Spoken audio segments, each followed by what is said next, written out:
Réforme judiciaire polonaise. Malgré Bruxelles, Varsovie ne cède pas d'un pouce. Les conservateurs au pouvoir à Varsovie s'apprêtent à mettre en œuvre mardi leur réforme judiciaire controversée, ne donnant aucun signe d'assouplissement malgré la procédure d'infraction d'urgence lancée la veille par la Commission européenne.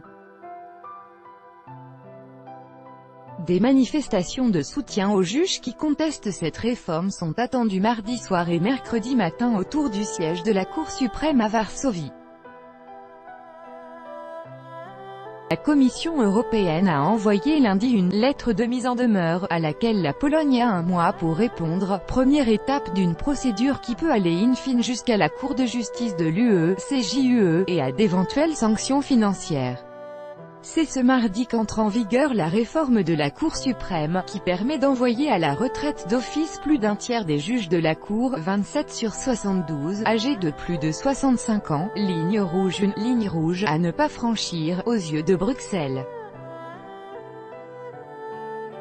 L'âge de départ à la retraite des juges a été abaissé de 5 ans par les conservateurs, dans le but affiché d'éloigner les magistrats ayant commencé leur carrière avant la chute du communisme.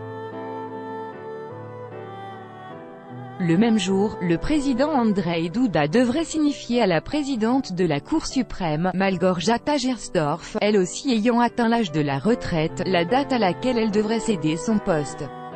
La précision a été donnée lundi par une proche collaboratrice de M. Duda, la juriste Anna Surowka-Pasek. Madame Gersdorf devrait être remplacée provisoirement par un juge de la Cour suprême choisi par le chef de l'État, en attendant l'élection de son successeur.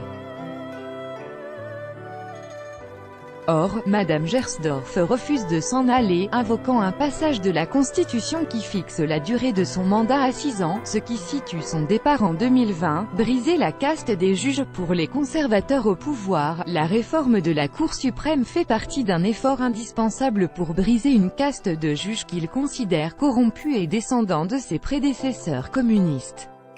Pour l'opposition centriste, en revanche, le parti au pouvoir Droit et Justice PI cherche à prendre le contrôle de l'appareil judiciaire pour s'assurer une mainmise complète sur l'État.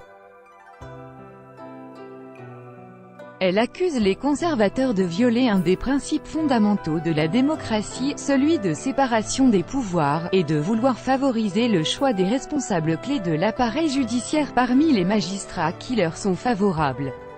La position de la Commission européenne se rapproche de celle de l'opposition polonaise. Le manque de progrès dans des discussions avec le gouvernement conservateur polonais, qui n'ont pas apporté satisfaction, a poussé l'exécutif européen, garant des traités, à lancer cette procédure d'infraction de toute urgence, a indiqué lundi le porte-parole de la Commission, Margarita Szczyna. En même temps, la Commission se tient prête à continuer le dialogue sur l'état de droit avec la Pologne, qui reste la voie préférée par la Commission pour résoudre la menace systémique qui pèse sur l'état de droit en Pologne, a tout de même souligné M. Szczyna. Une importante manifestation de soutien aux juges est prévue mardi soir devant la Cour suprême, tandis que mercredi matin, donc le 4 juillet, date à laquelle les juges retraités ne devraient plus s'y présenter, les magistrats prévoient, au contraire, d'y entrer en procession, vêtus de leur toge, entourant Madame Gersdorf.